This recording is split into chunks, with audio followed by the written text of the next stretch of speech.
E nessa aula de número 14, parte 3, a gente agora passa a análise de um dispositivo que é um dos mais importantes do Código de Processo Penal, é o artigo 312 do CPP. Esse dispositivo é de memorização e de entendimento obrigatórios para aqueles que desejam prestar concurso público, para aquele que quer atuar na área criminal, na advocacia. O 312, ele é obrigatório quanto à memorização, quanto ao entendimento, seja qual for o objetivo daqueles que lidam com o processo penal. Então temos o artigo 312 que traz os pressupostos e requisitos da prisão preventiva. Vamos entender quais são eles e também o significado de cada um. A gente anota no caderno então o nosso tópico pressupostos e requisitos da prisão preventiva. Pressupostos e requisitos. Pressupostos e requisitos da prisão preventiva. Eu preciso saber quando o juiz está autorizado a decretar a prisão preventiva de alguém. Já vimos que a prisão preventiva pode ser decretada tanto na fase preliminar quanto na fase de instrução, mas precisamos saber quando o juiz está autorizado pela lei para a decretação dessa prisão. E com a análise do 312, vamos ficar aí mais informados acerca disso. O 312 diz o seguinte: a prisão preventiva poderá ser decretada como garantia da ordem pública, da ordem econômica, por conveniência da instrução criminal ou para assegurar a aplicação da lei penal, quando houver prova da existência do crime e indício suficiente de autoria.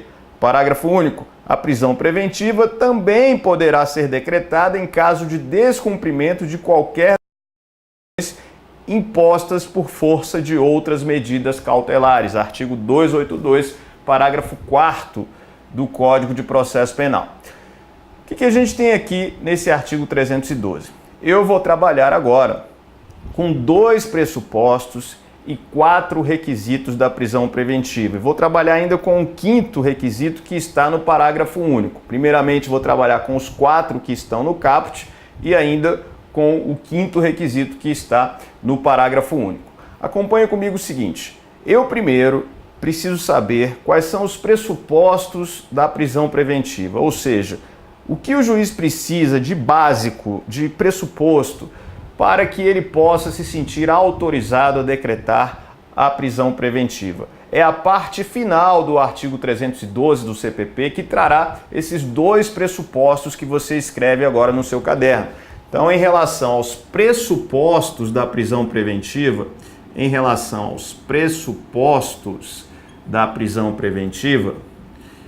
o juiz necessita da prova de existência do crime,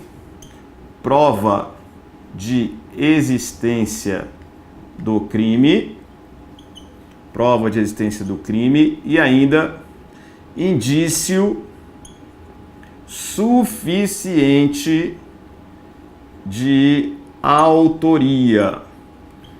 Prova de existência do crime e indício suficiente de autoria.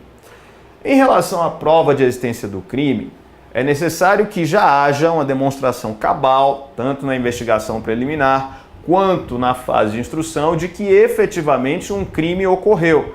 Então, se, por exemplo, eu tenho um cadáver que está cravejado de bala, se há muitas facadas nesse cadáver, se um crime de homicídio já restou cabalmente demonstrado, eu tenho então a prova de existência do crime, que é um dos pressupostos que o juiz tem para poder decretar a preventiva. Mas não é ainda suficiente.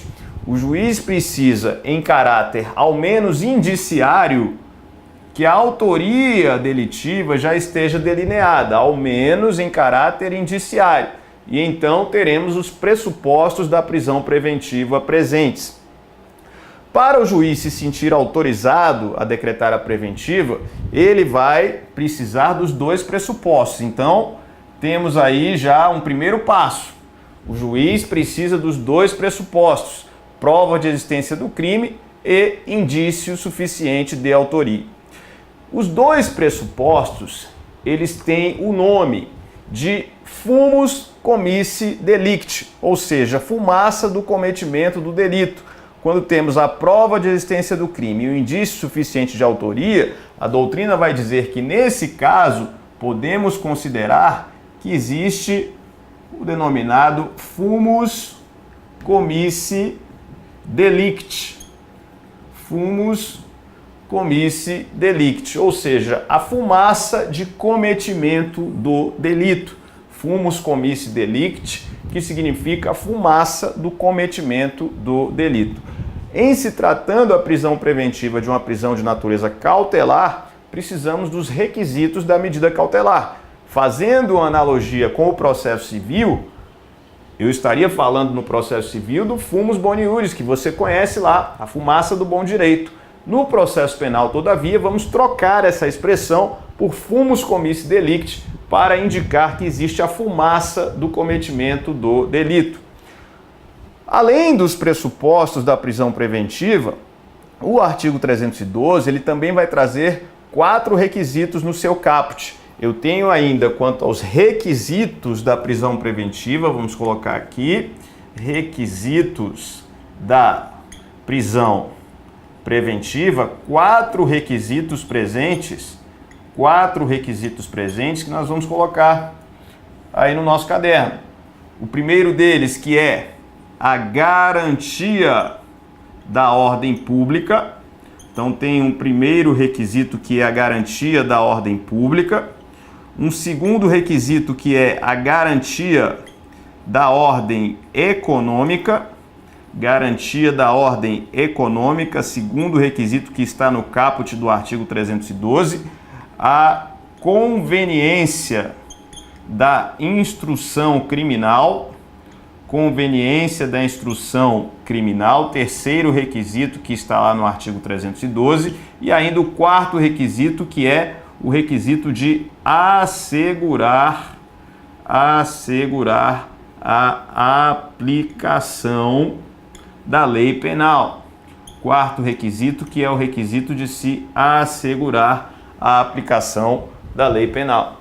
2 pressupostos e 4 requisitos presentes no artigo 312. Mas tome cuidado com o seguinte: o juiz, para estar autorizado a decretação da prisão, ele vai precisar dos 2 pressupostos e pelo menos um dos requisitos.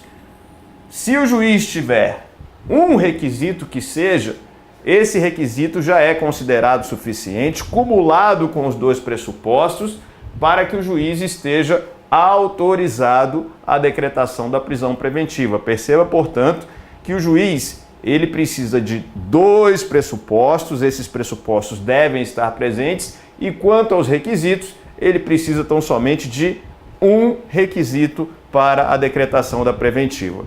Em relação a esses requisitos, a doutrina também vai batizar com a expressão esses requisitos. E aí, seja qual for o requisito, nós vamos ter o denominado periculum libertatis.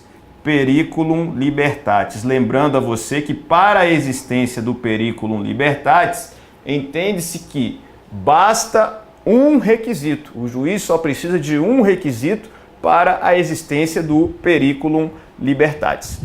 Esse periculum libertatis é o que nós entendemos como o perigo decorrente da liberdade.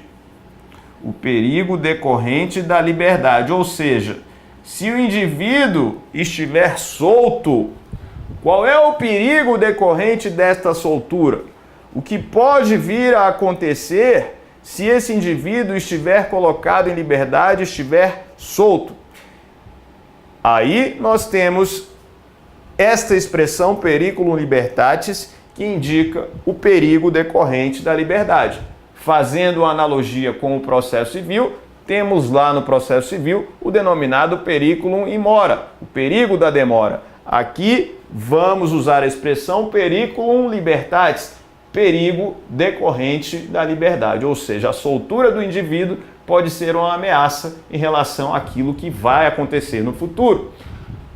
Então temos esses 2 pressupostos, os 4 requisitos estes que estão no caput do artigo 312. Então, em relação a esses 4 que nós estudamos, temos que o artigo 312, caput do Código de Processo Penal, traz os 4 requisitos, mas não paramos por aí. No ano de 2011, o parágrafo único do artigo 312 sofreu uma alteração de suma relevância.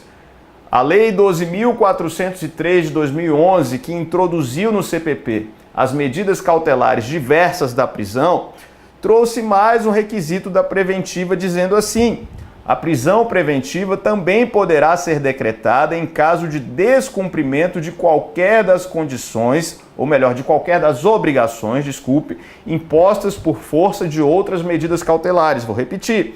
A prisão preventiva também poderá ser decretada em caso de descumprimento de qualquer das obrigações impostas por força de outras medidas cautelares. É o que está no artigo 312, parágrafo único do Código de Processo Penal. Então, esse artigo 312, parágrafo único, traz mais um requisito que não está no caput, que diz respeito ao descumprimento de outras medidas cautelares. Descumprimento de outras medidas cautelares significa o seguinte: a Lei 12.403 de 2011 trouxe as medidas cautelares diversas da prisão, que estão no artigo 319 do CPP, e o juiz, esse é o espírito da lei, num primeiro momento, em vez de decretar a prisão preventiva, o juiz deve verificar se alguma medida cautelar é proporcional, é adequada ao caso concreto, devendo o juiz, portanto, evitar ao máximo a prisão preventiva e decretar uma medida cautelar. Essa é a ideia quando entrou em vigor. Foi a ideia quando entrou em vigor a Lei 12.403 de 2011, exatamente com o objetivo de diminuir a população carcerária em relação ao número de presos provisórios, presos que estão esperando julgamento. Então, essa é a ideia. A lei introduziu as medidas cautelares diversas da prisão, o juiz, então, evitando a prisão preventiva, decreta a medida cautelar, mas o parágrafo único do 312, ele traz como requisito da preventiva o descumprimento das medidas cautelares. Ou seja, se o indivíduo submetido à medida cautelar descumpre esta medida, significa que a medida não foi suficiente para evitar que novas infrações ocorram, para evitar que a instrução criminal seja prejudicada, para evitar a fuga do indivíduo. Ou seja, o descumprimento indica, segundo o parágrafo único do artigo 312, a necessidade da prisão preventiva. E então, no próximo bloco, a gente trabalha com o significado dessas expressões que vimos aqui nesse bloco. Vamos ver o que é a garantia da ordem pública, o que é a garantia da ordem econômica, conveniência da instrução criminal, assegurar a aplicação da lei penal. Próximo bloco a gente trabalha com esses significados, caem demais em prova, você precisa saber. Até mais!